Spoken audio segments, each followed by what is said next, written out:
Muy bien, hermanos, para iniciar la exposición en esta mañana les pido que me acompañen a otro texto diferente, que es Mateo capítulo 7, verso 24 al 27.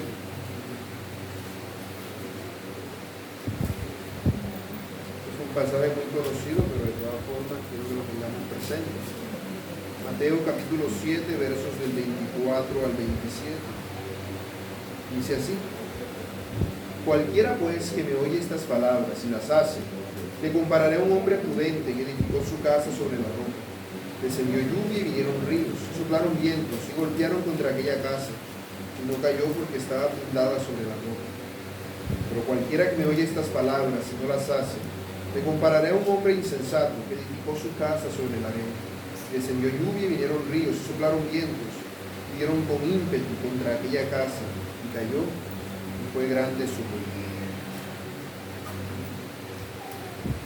Ese es un pasaje que, aunque no lo parezca, tiene mucho que ver con el texto que estamos considerando en esta mañana, que es Juan 13, 36 al 38.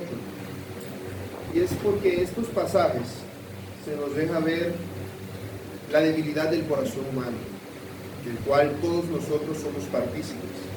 Esa debilidad en la cual nos hallamos, esa debilidad en la cual todos compartimos, la cual siempre está en nosotros, nos hace propenso a pecar contra el Señor nuestro Dios.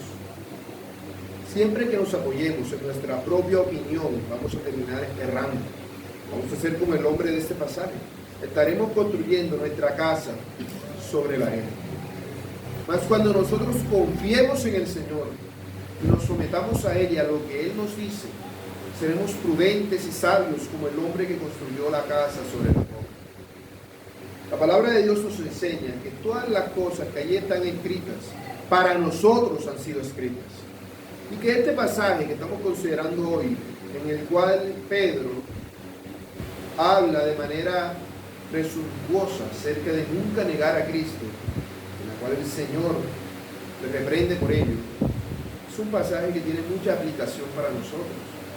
Básicamente es la cúspide de lo que Pedro ha venido haciendo hasta este momento, a lo largo de todo el ministerio del Señor Jesús. Siempre lo vemos hablando de primero, porque es el vocero de todos los demás, pero también es el que manifiesta el pecado del grupo, el pecado evidente en todos ellos, el pecado de la autosuficiencia, el pecado de la independencia de Dios. Recordemos que el Señor en otra ocasión le dijo a sus discípulos que él iba a morir en la cruz, y Pedro lo llamó aparte y lo reprendió. El Señor le dijo: apártate de mí, Satanás, porque no ponen la mira en las cosas de Dios sino en la de los hombres. Porque Pedro tenía su casa puesta sobre la arena. ¿Y cuál fue la tormenta que lo arrasó? El temor. Pues llegaría el momento en el cual Pedro vería qué tan resistente era su casa, y cómo al más mínimo viento negaría a su Señor. Negaría a su Señor, precisamente porque él decía: esta casa es súper resistente, aquí nadie la tumba. Y vino una simple brisita y se la llevó. No era tan resistente como Pedro pensaba que era. Su fe era falible, por una simple y llana razón: su fe dependía de sí mismo. Pedro tenía mucha fe en lo que él era capaz de hacer, pero muy poca en lo que Cristo podía hacer. Por eso cuando el Señor caminó sobre el agua, en otros evangelios vimos que hizo Pedro: se bajó de la barca y caminó sobre el agua. Pero como su fe no reposaba en Cristo sino en sí mismo, se hundió. Esa es la constante. Por eso lo vimos que el Señor le iba a lavar los pies. Él dijo: no me lavará los pies a mí. Pero luego que el Señor le explica la razón de ello, él dice: lávame completo. Siempre actuaba de esta manera, porque Pedro estaba muy acostumbrado a depender de su propio esfuerzo y no de la obra de Cristo. El contexto de este pasaje es el de la última cena. La última cena que comparte el Señor Jesús con sus discípulos. El enfoque que tiene el Evangelio de Juan, que es diferente al de los otros evangelios, es el del ministerio del Señor hacia sus discípulos. De hecho, si nos damos cuenta, si nos hemos venido dando cuenta, Aunque esta es la última cena, no se menciona nada de la cena del Señor, del sacramento. Eso no aparece aquí. Aparece en los otros evangelios. Aquí no. En Juan el enfoque está dado en el suceso. Recordemos que cuando el Señor empezó a lavar los pies de sus discípulos, cuando el Señor empieza a lavar los pies de sus discípulos, ya estaban cenando, ya había empezado. Es en este contexto, en estas últimas horas de vida que tiene el Señor Jesús, que se desarrollan todos estos sucesos. Judas ha sido manifestado como el traidor, y se nos están mostrando todos los sucesos que Juan quiere enfatizar. Aclaro esto porque en el Evangelio, en el texto paralelo que leíamos en Marcos, decía que hasta habían cantado himnos. Eso no quiere decir que eso no haya pasado, sino que Juan no está enfatizando ese hecho. Todos estos sucesos están pasando, pero Juan quiere enfocarse en esto. El Señor ha dicho que Él viene a dar un nuevo mandamiento, el cual consiste en amarnos los unos a los otros de la misma manera en la cual Él nos ama. Pero en el verso 31 Él había dicho: ahora es glorificado el Hijo del Hombre y Dios es glorificado en Él. Y les explicaba que esto tiene que ver con el hecho de que el sufrimiento de Cristo por la salvación del mundo ya empezó en su corazón por la traición de Judas Iscariote. Pero dice, si Dios es glorificado en Él, Dios también le glorificará en sí mismo y enseguida le glorificará. Es decir, Dios no permitirá que su Hijo sufra por mucho tiempo. Pero el verso 33 dice: hijitos, aún estaré con vosotros un poco, me buscaréis, pero como dije a los judíos, así os digo ahora, a donde yo voy vosotros no podéis ir. Omitiendo los versículos que siguen, vemos que Pedro contesta lo que estamos leyendo hoy. Donde yo voy, Señor, ¿a dónde vas? Es decir, Pedro omite de inmediato el nuevo mandamiento. Eso es irrelevante para él. Lo que le preocupa es, pobrecito Pedro, el Señor me va a dejar, ¿a dónde va? ¿Cómo así que no voy a poderlo seguir? Es en ese contexto, es con esa intención en la mente de Pedro que ocurren estos 3 versículos que tenemos acá. Pedro está a punto de pecar simplemente por lo que va a decir, porque como ha dicho el Señor en otra ocasión, Él no pone la mira en las cosas de Dios, sino en las de los hombres. Pedro piensa siempre primero en Pedro. Aún el amor que manifiesta es un amor que va enfocado en sí mismo, como el de todos nosotros. Amamos a otros, o me duele que otras personas no me amen, o que yo haga algo por otros y no me lo agradezcan, o que se metan con mi familia o con mis seres queridos, porque son míos. El enfoque del amor soy yo, no es el otro. Pedro no entendió lo que el Señor le acabó de decir de un nuevo mandamiento, de amarse los unos a los otros como Él los amó a ellos. Lo que Él dice: me vas a dejar solo, pobrecito de mí. Y Él no está diciendo eso, pero no es difícil suponer que algo así, o un sentimiento semejante, puso por su mente en ese momento, por lo que Él dice, por la arrogancia con la que habla en este momento. Pedro cayó en el pecado de la soberbia, de creer que puede hacer las cosas por sus propias fuerzas. Y todos nosotros estamos en peligro de caer en ese pecado constantemente, todo el tiempo, todos los días. Por eso este sermón lo he llamado ten cuidado de ti mismo, y lo explicaré en 3 puntos.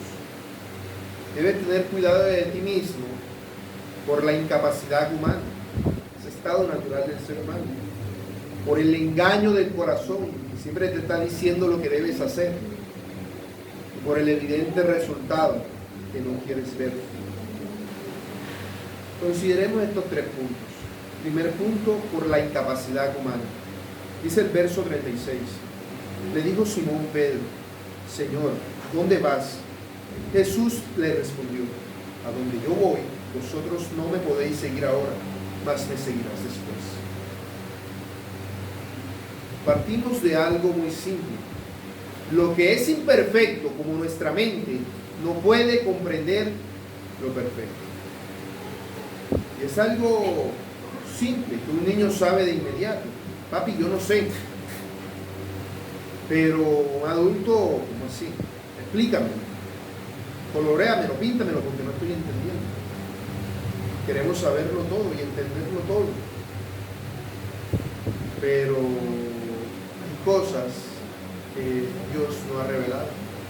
Hay cosas que Dios no da a conocer. Por eso, omitiéndolo del nuevo mandamiento que el Señor Jesús acababa de decir, Pedro dice: Señor, ¿a dónde vas? Pedro amaba al Señor Jesús. Él sinceramente lo amaba. Pero lo amaba en sus fuerzas, y en sus medios y en sus métodos. Él era inconsciente de la incapacidad que él tiene de entender la totalidad del plan divino. Nosotros no podemos entender el plan de Dios a la perfección. De hecho, nuestra vida entera es solamente un hilo en un gran telar que Dios está tejiendo. Somos solamente un pequeño hilo en toda la historia humana. Nosotros no podemos ver el panorama completo. Solamente vemos partes. Por eso todo el tiempo podemos preguntarnos: ¿por qué a mí? ¿Por qué está pasando esto? Porque no entendemos qué es lo que Dios está haciendo. Solamente vemos el hilito y decimos: no, el hilito.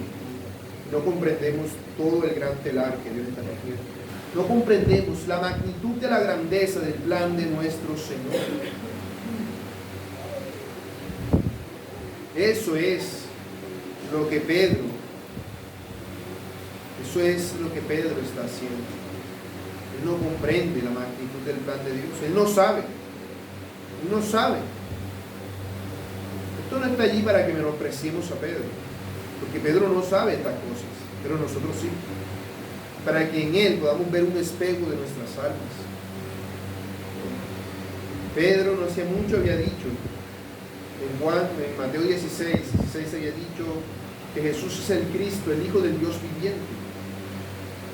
Pero luego en el verso 21 viene y dice, comenzó a reconvenirle diciendo: Señor, ten compasión de ti, en ninguna manera te acontezca esto. La muerte en la cruz, justo después de que había confesado que Cristo era el Hijo del Dios viviente. Jesús habló de este mandamiento del amor, pero lo que a Pedro le preocupó fue despejar la incógnita de saber a dónde va. ¿A dónde va? Porque naturalmente nuestro corazón está más predispuesto a satisfacer el hambre de conocimiento o la experiencia religiosa por encima de obedecer a Dios. ¿O cuántas personas no hay que dicen que buscan a Dios solamente porque la religión les parece algo bueno, pero en realidad no tienen un hambre genuina de Dios? Pedro deseaba que el Señor nos apartara del grupo, pero si lo hacía, él quería saber el por qué. Él quería saber dónde estaba. Porque Pedro no quería perder al Señor. No lo quería. Él no quería dejarlo ir. Pedro quiere acompañar al Señor Jesús, estar con Él en cada paso. Y eso es algo perfectamente bueno. Pero Pedro no es consciente de su capacidad. A donde yo voy, no me puede seguir, dijo el Señor. ¿En qué consiste esta incapacidad que posee el ser humano? En nuestro estado sin Cristo. Nosotros, como creyentes, ya no estamos muertos en delitos y pecados, pero esa naturaleza de muerte aún está en nosotros. Ahora tenemos una nueva naturaleza, pero todavía seguimos pecando.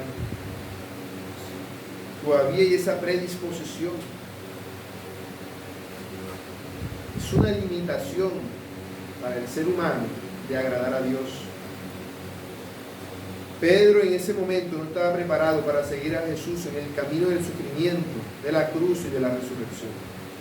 No estaba preparado. No podía. Él podía decir: yo puedo morir por Cristo. Pero aunque él quisiera hacerlo, no podía hacerlo. Porque no tenía las fuerzas. Él no tenía la fortaleza espiritual ni la madurez suficiente para hacer esto. Él no era tan valiente como él pensaba que era. como él se veía a sí mismo. Pero su corazón le decía que sí. La brújula del ser humano está dañada, siempre apunta en la dirección incorrecta. Por eso no podemos discernir los caminos de Dios ni seguirlo con fidelidad. Por eso necesitamos un manual que nos diga, esto es lo que tienes que hacer. El hombre en su estado perfecto no necesita esto, no necesita mandamientos, porque es perfecto, no va a hacer el mal. Él sabe lo que es intrínsecamente bueno y eso es lo que va a hacer. Pero como estamos en pecado, necesitamos restricciones, necesitamos mandamientos, necesitamos que se nos diga qué es lo que debemos hacer para agradar a Dios. Porque lamentablemente nuestra incapacidad es tal que aun cuando queremos hacer el bien o lo que es correcto, la mayoría de las veces no lo hacemos. Esto lo dijo el apóstol Pablo, Romanos 7:15. Porque lo que hago no lo entiendo, pues no hago lo que quiero, sino lo que aborrezco. Y yo sé que en mí, esto es en mi carne, no mora el bien, porque el querer el bien está en mí, pero no el hacerlo. No el hacerlo. Nuestra sola voluntad no es suficiente para seguir a Cristo. No es que el Señor esté menospreciando el amor de Pedro, sino que está diciéndole, Pedro, por mucho que me amen, no puedes. No puedes. Si yo me fuere volando de aquí, no podría seguirme. No tienes esa capacidad. Lo que estás diciendo es algo demasiado grande, que vas a hacer es algo demasiado grande para que lo hagas. Nuestra sola fuerza de voluntad es insuficiente para agradar a Dios. No podemos. Nos hace falta algo más, algo que es externo a nosotros, algo que no reside en ninguno de nosotros. Juan Calvino dijo, nuestra mente es tan ciega que no puede ver lo que es bueno para nosotros.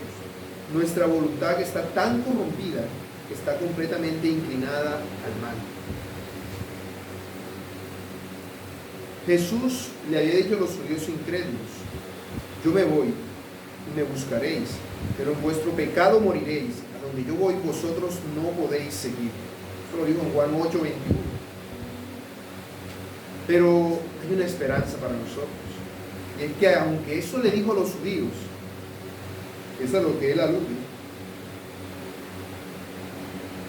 a Pedro no le dice eso de la misma manera. A donde yo voy no me puedes seguir ahora, mas me seguirás después.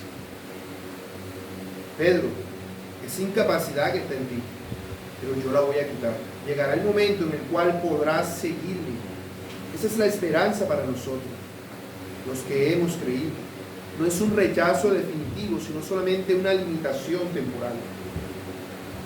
¿Cuándo será ese después cuando Pedro podrá seguir al Señor Jesús? Cuando haya venido sobre Pedro el Espíritu de Jesús. Cuando el Espíritu Santo venga a hacer morada en él. Entonces Pedro será transformado en una nueva criatura. Entonces sí podrá seguir a Jesús a donde Cristo quiera, hasta la muerte misma.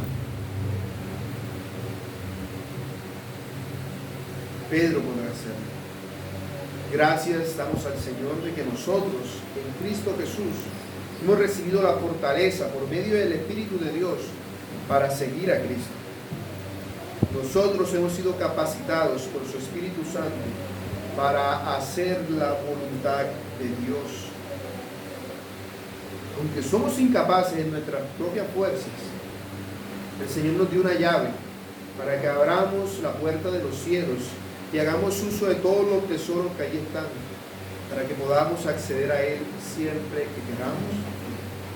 Como si el Señor Jesús hubiese ido volando y nosotros quisiéramos ir atrás de Él y no pudiésemos, y Él nos hubiese dicho, tú no puedes, pero yo te doy esta llave. Puedes abrir la puerta cuando quieras y ahí encontrarás lo que necesitas para venir a donde yo estoy. Nosotros ahora podemos orar y Dios nos oye. Dios nos escucha. Y si nosotros queremos agradar a Dios, ¿qué tal la diferencia entre Pedro y los judíos? A los que el Señor les haya dicho que en sus pecados moriréis. ¿Cuál es? Ellos no tienen ni el querer ni el hacer. Pero Dios en Pedro había colocado el querer, aunque no tenía el hacer. Pero luego le daría tanto el querer como el hacer, por su buena voluntad. Nosotros tenemos el querer. Dios, si se lo pedimos, nos da el hacer, lo que es agradable para Él. Porque Dios es el que en vosotros produce así el querer como el hacer con su buena voluntad, para su gloria. Porque el objetivo es de Dios. Porque Dios es el que se place en capacitarnos para que hagamos aquello que nos es imposible como criaturas débiles y frágiles que somos. Segundo punto, ten cuidado, mi hermano, por el engaño del corazón. Verso 37. Le dijo Pedro: Señor, ¿por qué no te puedo seguir ahora? Mi vida pondré por ti.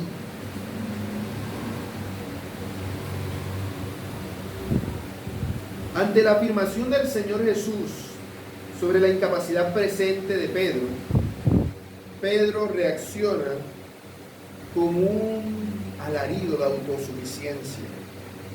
¿Por qué no te puedo seguir ahora? Esa pregunta involucra una gran incredulidad y además un gran sentido de ofensa, como si Pedro se sintiese ofendido por lo que el Señor le ha dicho. Así que él dice: mi vida pondré por ti. Esto es algo muy peligroso. Lo que decimos tiene consecuencias, no porque las palabras en sí mismas tienen poder, sino porque el Señor nos enseña que nuestro sí sea sí y que nuestro no sea no. Lo que decimos que vamos a hacer, estamos obligados a hacerlo, porque nosotros representamos a Dios. Si nosotros decimos que vamos a hacer algo y no lo hacemos, estamos dando a entender al resto de la creación que así es Dios, que Dios dice y no hace. Por eso es mejor a veces quedarse callado y no hablar, que hablar lo que no conviene. Debemos considerar lo que hacemos y no ser víctimas del autoengaño, de no creernos más de lo que somos. Pedro cree que se conoce a sí mismo. Él confía en su propia fuerza y en su propia determinación. ¿Eso te suena de algo? ¿Cuántos de nosotros confiamos en nuestra propia fuerza, en nuestro propio conocimiento, en nuestra propia habilidad para hacer las cosas? ¿Cómo sabemos que es así? Muy sencillo. Cuando ocurre una situación difícil, la tendencia natural es a buscar una solución por nosotros mismos. Y ya, si nada más funciona, entonces Dios. Mas si nosotros reconociésemos que no somos capaces, a la primera buscaríamos a Dios. De inmediato. No sería la última opción, sino la primera. Sino la primera. Y podemos caer hasta en el autoengaño de decir: ya lloré, yo busqué a Dios, ahora voy a buscar otra alternativa. Pero en realidad no estoy esperando que Dios haga aquello que yo le pedí en oración. Así que lo que hice fue solamente un mero acto religioso. Porque yo podría decir: no, entonces cuando ocurre algo malo, primero oro y luego hago enseguida lo que quiero hacer. O primero oro y confío en la respuesta del Señor, antes de andar tomando cartas en el asunto. De hecho, no debo tomar cartas en el asunto, más allá de lo que el Señor en su palabra me ha guiado para que lo haga, viviendo bajo su dirección, porque nosotros no nos conocemos a nosotros mismos. No pienses que tu amor es más grande que el de otros, porque no lo es. No pienses que tu fe es mayor que la de aquel que está al lado tuyo, porque no lo es. No lo es. Si piensas eso, es porque no lo es. Debemos reconocernos como débiles, frágiles, necesitados, miserables, pobres en espíritu. Porque siempre que digas yo sí puedo, sin tomar en cuenta a Dios, o sin decir yo puedo en Cristo, o con la ayuda de Cristo, porque es afín a la voluntad de Cristo, sino yo sí puedo, estás pecando, estás exaltando tu autodeidad. Estás diciendo: no, Yo sé que esto lo puedo hacer. Y seguramente si se trata de algo como lo que Pedro está diciendo, tú vas a decir, no, para esto necesito la ayuda de Cristo. ¿Cómo así de que voy a morir con Cristo? Necesito que Cristo me ayude para eso.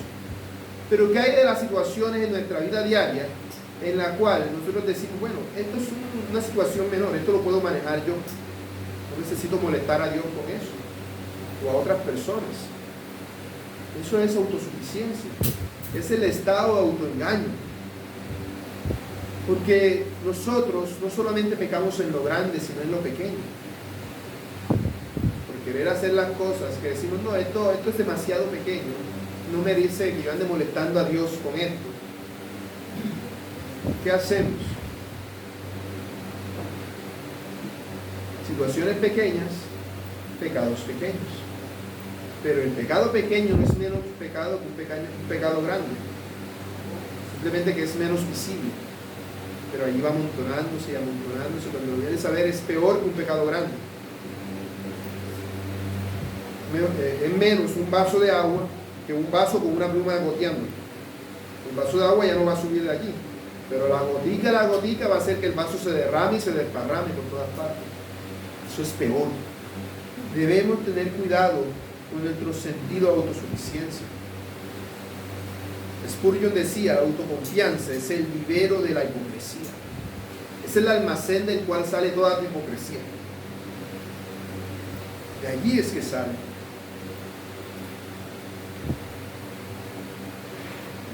Notemos, profundizando en esto, el grado de autoconfianza que tiene Pedro.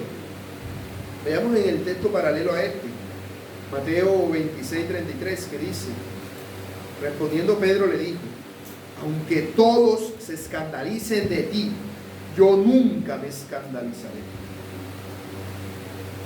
¿Cuál era el sentido o la autopercepción de Pedro sobre sí mismo? Yo sé que de pronto a Tomás puede que le falte, Juan puede que se acobarde, pero yo nunca me avergonzaré. Y cuando se nos da a entender, no se nos revela todo esto por el enfoque que Juan tiene del texto, pero es evidente en el paralelo de que Pedro se consideraba superior a los otros apóstoles.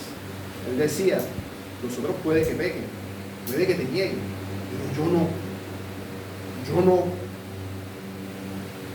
Marcos 14:31 dice, mas él con mayor insistencia decía, si me fuere necesario morir contigo, no te negaré.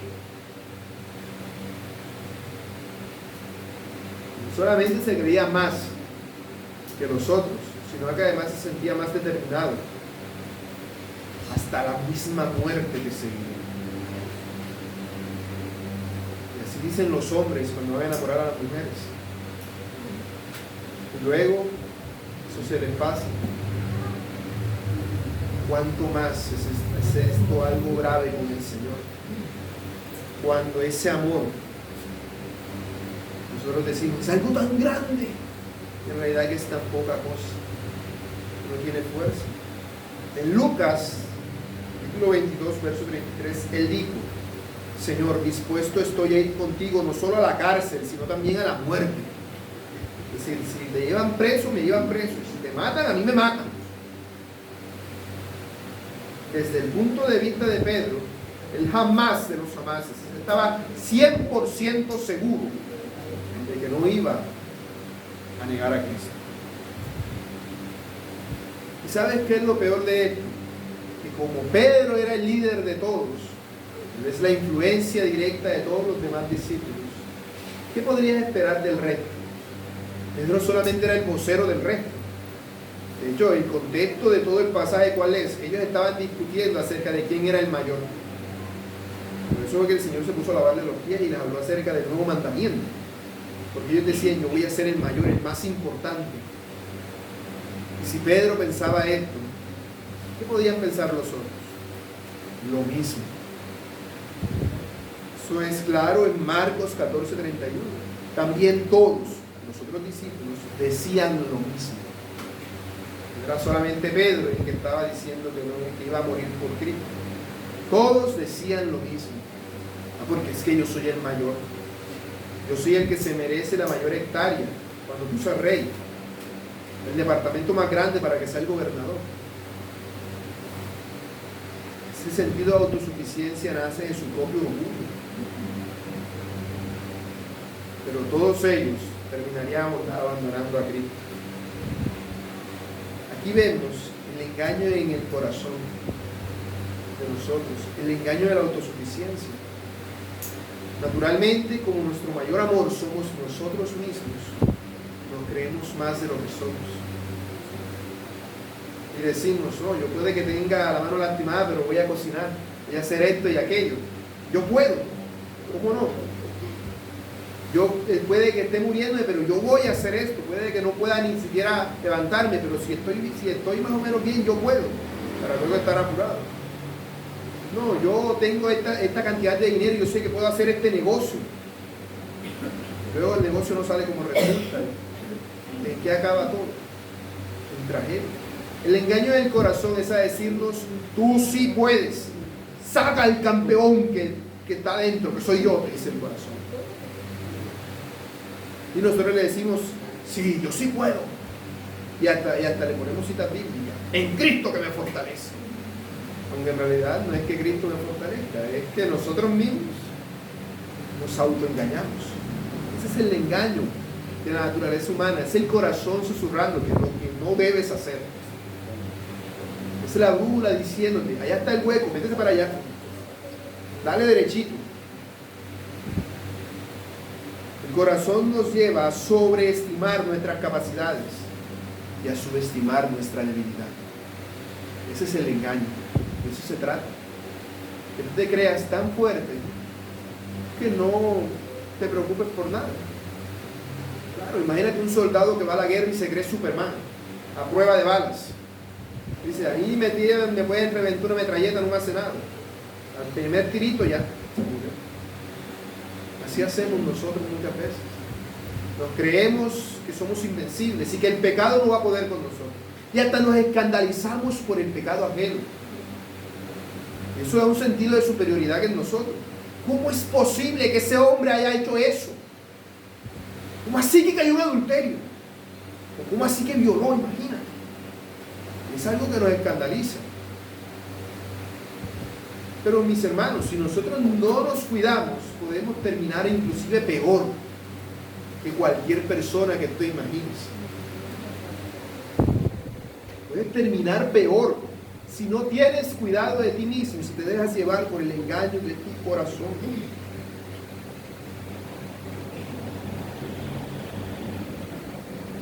La capacidad del hombre se mide por la capacidad que tiene de controlarse a sí mismo y de no andar haciendo esto.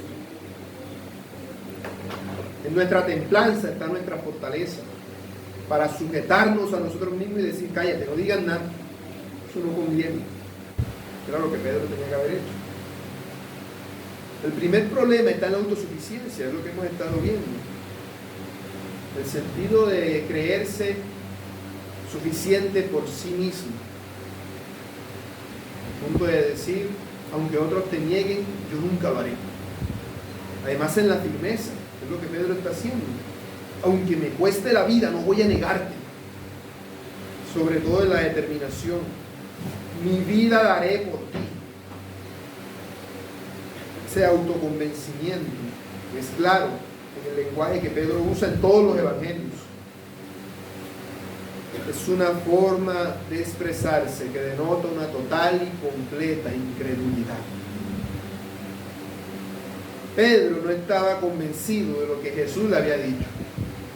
¿Qué le había dicho Jesús? A donde yo voy no me puedes seguir ahora. Pedro que dijo, son mentiras. Mi vida daré por ti. No digo que son mentiras, pero eso es lo que está haciendo. Está tratando al Señor de embustero. El Señor ya le dijo que no iba a poder hacerlo. ¿Y qué hace él? Mentira. Yo voy a morir por ti. ¿Vamos la gravedad del pecado? Pedro estaba tratando al Señor de embustero. Él se creía autosuficiente en todo sentido, por la incredulidad en su corazón. Él quiere ir más allá de lo que el Señor ya le ha dicho y demostrar que Él es más fiel que todos los demás. Esto se llama soberbia. Nosotros no pensamos que somos más fuertes, que podemos controlar nuestra vida, que podemos vencer todo tipo de tentaciones con nuestras propias fuerzas. Y tú dirás, hermano, yo sé que yo soy débil, ¿cómo así que voy a poder controlar mis tentaciones con mis propias fuerzas? Claramente no puedo hacerlo. Y dices eso. Pero ten por seguro que cuántas veces al día oras pidiéndole al Señor que te ayude a caer en tal o cual tentación. ¿Cuál tentación? ¿Con cuál pecado estás luchando? Yo no estoy luchando con ningún pecado. Yo estoy bien. Yo no he hecho ningún mal. Yo sé que no tengo tentación en este momento. Cuando llega la tentación, oro. Pero el Señor enseñó a orar, enseñó en la oración de que llamamos el Padre Nuestro, a decir, no nos dejes caer en la tentación, no nos metas en la tentación, porque la tentación está allí todos los días. Pero ¿cuántos días, cuántas veces al día oras pidiéndole al Señor que no te deje caer en tentación? ¿Tentación de qué? Yo no voy a pecar. Autosuficiencia, incredulidad. Incredulidad de pensar que tú eres suficiente para vencer el pecado por ti mismo. Proverbios 16:18 dice: antes del quebrantamiento es la soberbia, y antes de la caída la altivez de espíritu.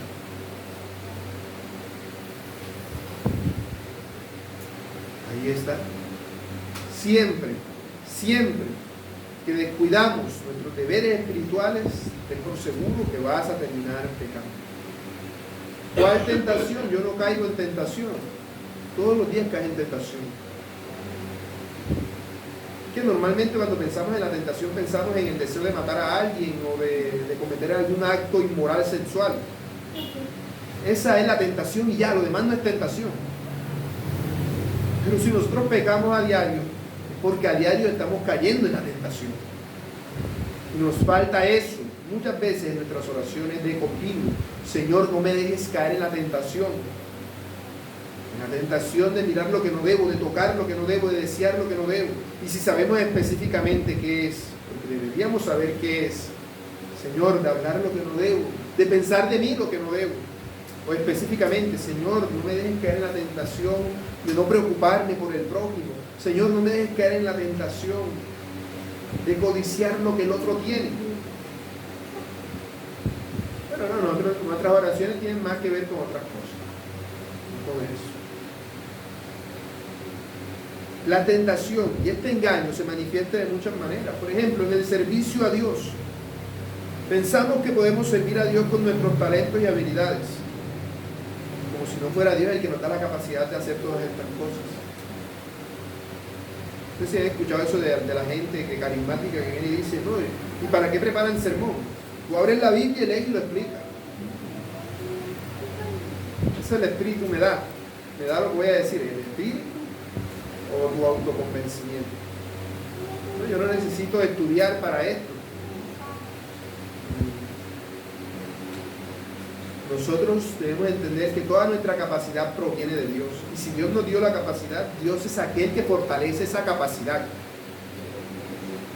No es que, no, si Dios me dio entonces una capacidad, yo estudiando por mí mismo aparte, matando, voy a aprender a hacer esto mejor. No, es de rodillas y es en oración, pidiéndole a Dios que me ayude a desarrollar esa capacidad que Él ya me dio. Primera de Corintios 3:7 nos dice: así que ni el que planta es salvo, ni el que riega, sino Dios que da el crecimiento. Todo está en manos de Dios. ¿En dónde más se manifiesta este engaño de autosuficiencia? Como ya lo dije, nuestra lucha constante con el pecado. Cuando pensamos que podemos vencer al pecado con disciplina. Como las personas que en Año Nuevo dicen, este año voy a proponerme bajar 3 kilos. Y los bajan. Los bajan. A la semana ya bajaron los 3 kilos. A la otra semana ya tienen 9 más. Y de nada sirvió. Así pasa con el pecado. No voy a cometer este pecado. No voy a cometer este otro pecado. Terminas cayendo en ese pecado. Terminas cayendo en ese pecado. Dependemos totalmente de la gracia de Cristo para todo. No es nuestras fuerzas, es en las fuerzas de Él. Como dice Romanos 8:13, porque si vivís conforme a la carne, moriréis. Si tratas de hacerlo todo en las fuerzas de tu carne, vas a morir. Mas si por el Espíritu hacéis morir las obras de la carne, viviréis. Si contristas tu pecado, con la ayuda del Espíritu Santo que dijo es la promesa, que vas a vivir. No es por nuestras fuerzas que vencemos el pecado, es por la fuerza de Dios. En general en nuestra vida cristiana se manifiesta este deseo de autosuficiencia. Nos confiamos, por ejemplo, en nuestra propia sabiduría y entendimiento, olvidando que necesitamos la dirección constante del Espíritu Santo. ¿Cuántas veces al día leemos la Biblia para consultar sobre algo que queremos hacer? ¿De qué manera debo tratar a mis hijos? ¿De qué manera debo manejarme en mi negocio? En mi trabajo, en mi negocio? ¿De qué manera debo tratar a mi familia? ¿De qué manera debo tratar a los vecinos? ¿Cómo debo actuar ante esta situación? Lo primero que se me ocurre, lo que a mí me parece, no es que nos acerquemos a la palabra para ver, Dios, Padre, ¿qué es lo que quieres que yo haga ante esto? ¿De qué manera quieres que yo haga esto? Proverbios 3:5 nos dice, fíjate de Jehová de todo tu corazón y no te apoyes en tu propia prudencia. Reconócelo en todos tus caminos y Él enderezará tus veredas. Es en todos tus caminos, no solamente en los caminos a la iglesia, es en todos tus caminos. La autosuficiencia es algo muy peligroso porque nace de nuestro corazón, el cual es engañoso más que todas las cosas. La autosuficiencia nos lleva a pensar que no necesitamos a Dios. Y cuando Dios ve que estamos cayendo en eso, nos manda pruebas y dificultades para que digan, mucha autosuficiencia, bájale. Reconoce que me necesitas, que no dependes de ti, sino de mí.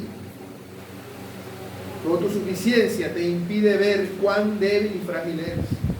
Que nada más es que te resbales y te des la cabeza con un botecito de eso y morir. Eres muy frágil, eres muy débil.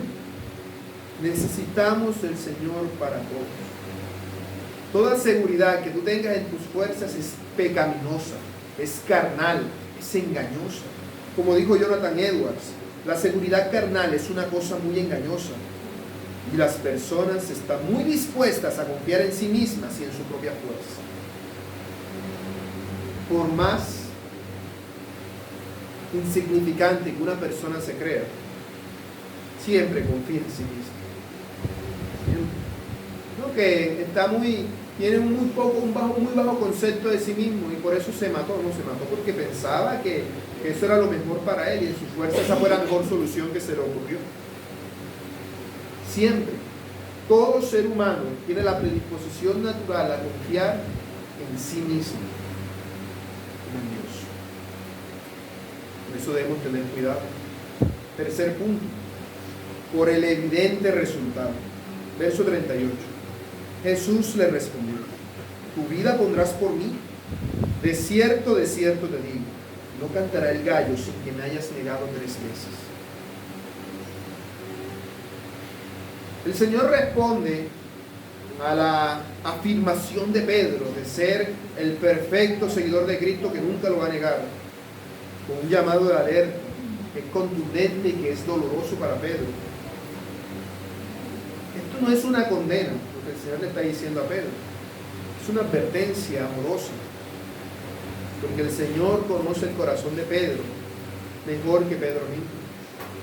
De igual manera, el Señor conoce nuestros corazones mejor que nosotros mismos. Él sabe que a pesar de nuestras intenciones, carecemos de la fuerza y de la disposición para hacerlo. Él dice, tienes el deseo, pero no tienes el poder. O en el caso del incrédulo, que no tiene ni la capacidad, no tiene ni el deseo siquiera. No tiene ni el deseo ni tiene las fuerzas.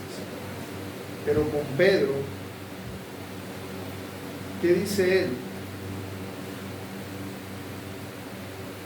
Lo que tú dices es falso. Has mentido. Has mentido.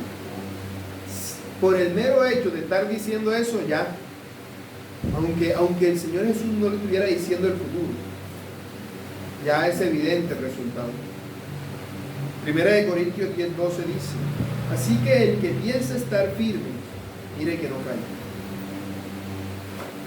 Debemos tener mucho cuidado con esto. Ese desierto que el Señor Jesús usa para decirle esto a Pedro, te da a entender de que es algo que va a pasar. Porque es lo mismo que Él ha dicho siempre en este Evangelio, esa expresión para dar algo que es totalmente seguro. Pedro está diciendo, como si Pedro estuviera diciendo, te lo juro, y el Señor te lo recontrajuro. Es así, como yo digo, no como dices tú.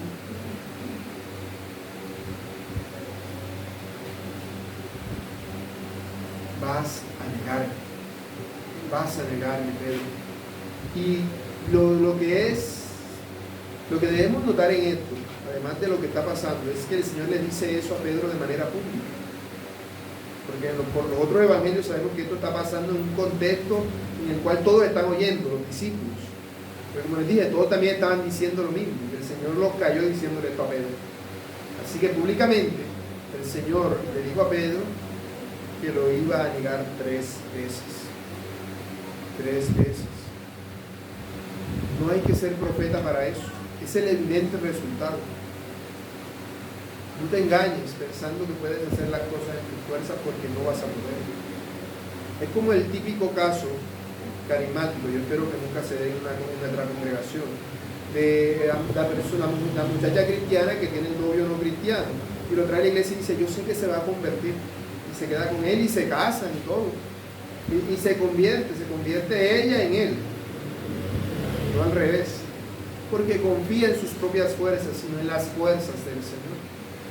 Es el evidente resultado. Uno no tiene que ser profeta para saber eso. Es evidente que así va a ser. Es como decir que 1 más 2 es igual a 3. Lógico. Mundano y cristiano no se mezclan. Primero mezclas el agua con el aceite. No debes hacer esa mezcla porque no se van a mezclar. No se le va a pasar la santidad. Eso no funciona así. Depende de Dios y de su gracia, no de ti, en todo sentido. ¿Cuál es la afirmación que el Señor le hace a Pedro? No cantará el gallo sin que me hayas negado 3 veces. Y bueno, aquí tengo que hacer un paréntesis a todo lo que estoy diciendo para aclarar este asunto del canto del gallo. Me estaban preguntando en otra ocasión. Hay quienes dicen que el gallo no es un gallo, sino que es un instrumento al que llamaban gallo, o también que es una alarma, un momento, por así decirlo, que se hacía, en el cual se hacía sonar el instrumento como tal. O sea, que no era el instrumento, sino el momento en el cual se hacía sonar el instrumento. La Biblia no da indicios acerca de esto en ninguna parte, de si en realidad era un gallo o no. Sin embargo, nosotros sabemos que en Jerusalén sí se criaban gallos, y que sí lo sabían, porque el Señor usó el ejemplo de la gallina para hablar de Jerusalén. ¿Cuántas veces quise juntarte como la gallina junta a los polluelos cuando los sales?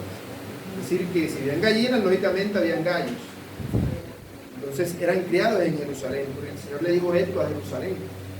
Además de esto, no hay nada en particular que nos lleve a pensar otra cosa. Este suceso tenía que ser claramente visible para Pedro, porque cuando ocurre Pedro es consciente de eso. Y la explicación más precisa o más aproximada, por así decirlo, para esto, es que el canto del gallo no se refiere a un gallo, que no quiere decir que no haya cantado un gallo, sino al momento que se llamaba canto del gallo, que no quiere decir que fuera con el instrumento, sino que fuera que a esa hora cantaban los gallos. ¿Por qué? Bueno, porque los judíos solían dividir la noche en 4 etapas o 4 vigilias. Primera vigilia, segunda vigilia, tercera vigilia y cuarta vigilia. La primera vigilia se llamaba anochecer. Es el tiempo que va entre las 6 de la tarde y las 9 de la noche. La segunda vigilia se llamaba medianoche. La medianoche no eran las 12, eran de las 9 a las 12. Todo eso era medianoche. La tercera vigilia Según las fuentes se llamaba canto del gallo.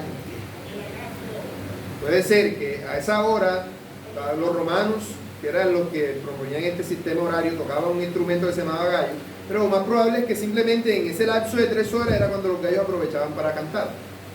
El canto del gallo se llamaba así. La primera era anochecer, medianoche, la tercera era canto del gallo, y de 3 a 6 se llamaba mañana. Era la mañana. Según esto, el Señor, Pedro negaría al Señor antes de las 3 de la mañana. Es cuando se acaba el momento que se llama canto del gallo. ¿Cómo podemos ver algo así?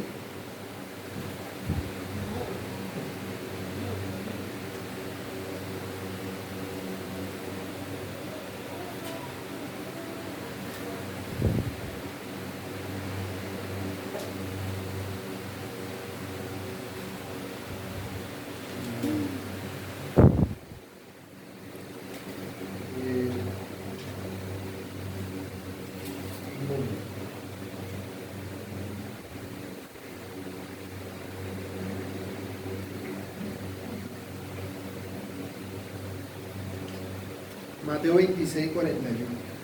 Estoy a la cita de Mateo 26, 41. Es lo que dice.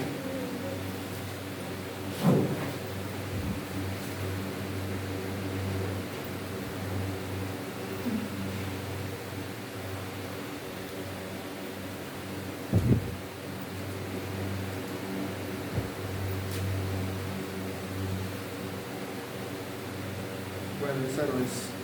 Sí, hay una cita bíblica que habla del canto del gallo, no un buscar, pero se me extrañó.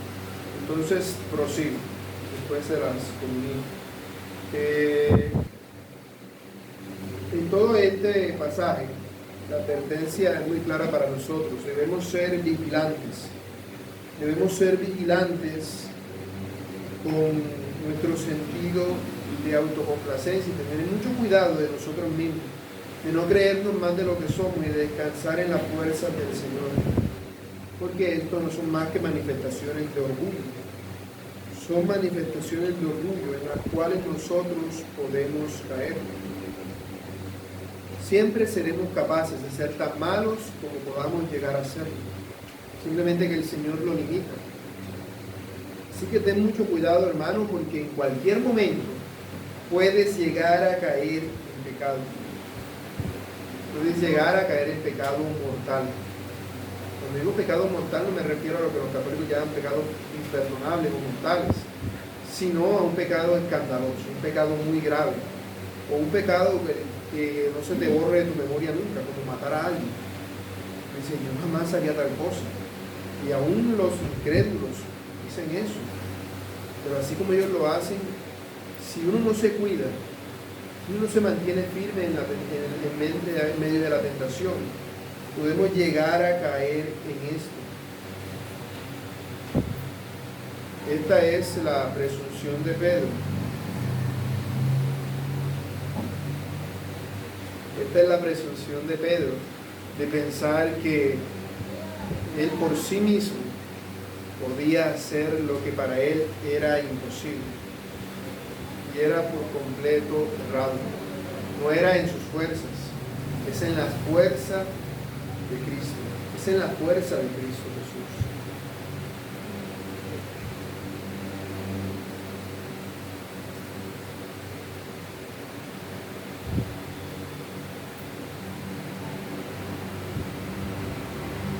Es en las fuerzas de Jesús en las cuales nosotros podemos confiar. Como dice primera de Pedro 5:8, esto lo dice Pedro, cuando ya ha aprendido la lección. Sed sobrios y velad, porque vuestro adversario el diablo, como león rugiente, anda alrededor buscando a quien devorar. Eso lo dice Pedro. El canto del gallo no sería para Pedro más que un recordatorio amargo de que él en realidad no es tan fuerte ni tan valiente como él pensaba que era. Tenía un momento de profunda humillación para Pedro el escuchar a ese gallo cantar. y darse cuenta de que se había cumplido lo que el Señor había dicho. Ponte en el lugar de Pedro, tiempo después de que este proceso haya pasado. Cada vez que Pedro escuchara el gallo cantar, aunque el Señor ya lo haya perdonado, él se seguiría acordando de eso por el resto de su vida. Sería, como decíamos nosotros, algo inolvidable para él. El gallo cantó. Antes que el gallo cantara, yo negué al Señor. Ya nunca más se le iba a olvidar. Quedaría con esa marca. Y esa marca lo haría más fuerte.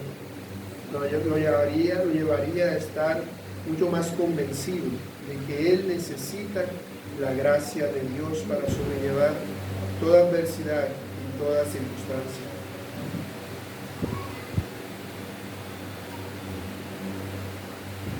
Es precisamente por esta situación que Pedro podría madurar y crecer como creyente, y llegar a ser este que escribe la primera carta de Pedro, la segunda carta de Pedro, este que lidera la iglesia, porque él aprendió a no depender de sí mismo, sino de la gracia de Dios.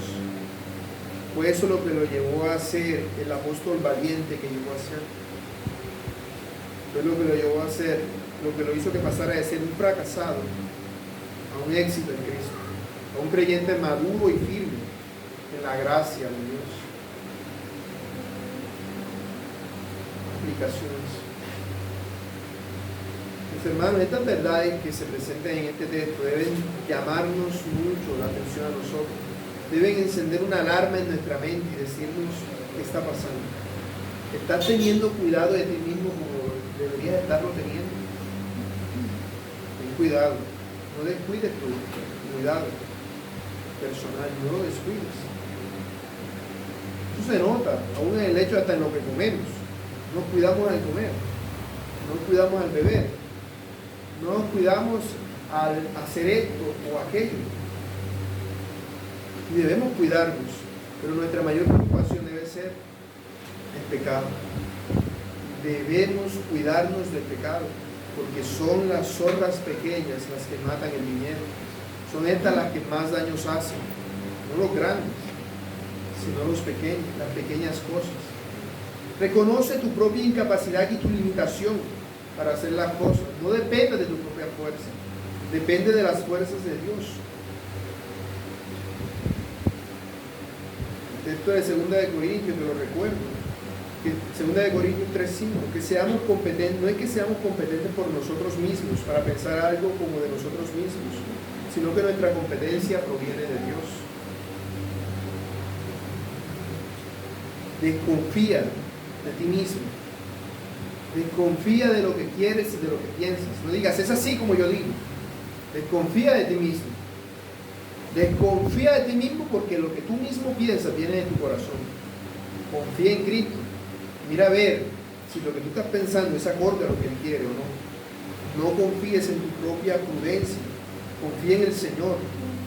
Como dice Proverbios 3:5. Confía en Jehová con todo tu corazón y no te apoyes en tu propia prudencia.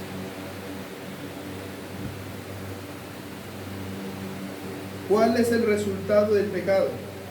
¿Cuál es el resultado de no cuidarte? Que vas a entrar en tentación. Eso sí es simple. Si tú no estás teniendo cuidado de ti mismo, de tu vida espiritual, si para ti el orar es algo que te da igual, si para ti el leer la Biblia es algo que haces de forma mecánica, si para ti tu comunión con tus hermanos es algo secundario, no quiere decir que no seas cristiano, quiere decir que estás descuidando tu vida espiritual. No te extrañes el día que caigas en pecado. No te extrañes el día que te vayas haciendo algo totalmente escandaloso. Que no te extrañes, mi hermano. Porque si el Señor no te guarda, lo vas a hacer. Por eso dice el Señor en Mateo 26:41, velad y orad para que no entréis en tentación. El espíritu, la verdad que está dispuesto, pero la carne es débil. ¿Cuál es la clave? La oración. La clave es la oración conforme a la palabra. La oración constante, la oración genuina. No las oraciones pequeñas, que podemos hacerla y debemos hacerla constantemente, sino la oración en nosotros. Una oración constante, que no pase un día sin que no ores, que para ti tengas ese deseo desenfrenado de orar y de clamar a Dios. Porque si Pedro lo hubiese hecho cuando el Señor más adelante va a Getsemaní con él y le pide que ore, no se hubiese quedado dormido. Cuando el Señor le dice esto, reconozcamos nuestra debilidad. Reconoce cuán débil y frágil eres. No eres débil solamente en lo alimenticio. No eres débil solamente en el carácter. Eres débil en tu vida espiritual. De hecho, tus otras debilidades se derivan de esa. Esa es nuestra mayor debilidad. Este sermón no debe llevarnos a la desesperación. Pensar, entonces todo está perdido, porque voy a terminar pecando. Yo no puedo orar de esa manera. Yo no puedo mantenerme velando de esa manera. Ni aun Pedro, Santiago y Juan, que eran los más cercanos al Señor Jesús, pudieron velar y orar como el Señor les había dicho. No se trataba de eso. No es que no debieran hacer eso. Eso es lo que debemos hacer. Pero podríamos caer entonces en el engaño de pensar, no, yo oro bastante, 2 horas de oración firme sin repetir, concentrado en el Señor, yo sé que no voy a entrar en la tentación. Es lo mismo. Estás confiando en tu propia fuerza. El hecho de orar es orar con sinceridad, de que en realidad no dependes de ti, de que no es por el hecho de que ores, sino que oras para pedirle al Señor que no te deje caer en pecado. Pero no es lo que porque yo oré de esta manera entonces no voy a caer en pecado, ¿no? Es orar para que acudas a Cristo pidiendo su fortaleza. Reconoce tu incapacidad, reconoce el engaño de tu corazón, mantente alerta. Recuerda la promesa que el Señor le dio a Pedro: no puedes seguirme ahora, mas me seguirás después. Aunque en este momento de nuestra vida seamos incapaces de hacer muchas cosas para Cristo, eso no quiere decir que más adelante no vaya a ocurrir. Quizás en este momento, si te piden que si niegas a Cristo o mueres, capaz si lo niegas. Pero es que esa es una capacidad que Cristo mismo da. No se trata de tu esfuerzo por no pecar, se trata de tu esfuerzo por aferrarte a Cristo. Como si estuvieras cayendo en un avión en picada y tuvieras un paracaídas. No se trata de creerte Superman, sino de confiar en que el paracaídas va a abrirse y va a funcionar y va a evitar que te estrelles contra el piso. Y confíes en Cristo, que confíes genuinamente en su protección, que confíes en su protección del pecado y de la tentación. Y si tú hoy no ves a Cristo como tu Señor y Salvador, te invito a que te arrepientas y pongas en Él tu confianza, para que Cristo sea obrando en tu vida, que su gracia sea sobre ti, que puedas reconocerlo, que puedas conocer que Él genuinamente es Dios y que dependes de Él. Todos nosotros estamos expensas de pecar, porque todos nosotros tenemos un alto sentido de autosuficiencia. No confíes en tu fuerza. Eso me pasó a mí y me faltó la cita bíblica ahora que no la encuentro. Eso es eso. Ese sentido de autosuficiencia que está en todos nosotros, que nos lleva a desconfiar del amor de Cristo. La autosuficiencia de nosotros es tan grande que al pecar podemos decir: yo soy la peor persona del mundo, el Señor no me va a salvar, yo soy la persona más despreciable, el Señor me va a aborrecer. Eso es autoconfianza. Pero como estoy fracasando en mis propios esfuerzos, entonces ya he fracasado. Es imposible. Es desconfiar del amor de Cristo y no creer que Él nos ha amado y nos ha amado hasta el fin. Debemos ser conscientes de que la fe en Jesucristo es una gracia salvadora, por la cual recibimos y descansamos solamente en Él para salvación. Eso es lo que nos ofrece el Evangelio. Eso es lo que debemos creer. No son las veces que hayamos fracasado, sino las veces en las cuales Él nos ha levantado, las veces en las cuales Él nos ha sustentado, las veces en las cuales Él nos ha dirigido. No es en nuestras fuerzas, es en las suyas. Aprendamos a confiar y a vivir completamente en la gracia de Jesucristo. Muy bien, hermanos, tomémonos unos minutos para meditar en el mensaje de esta noche.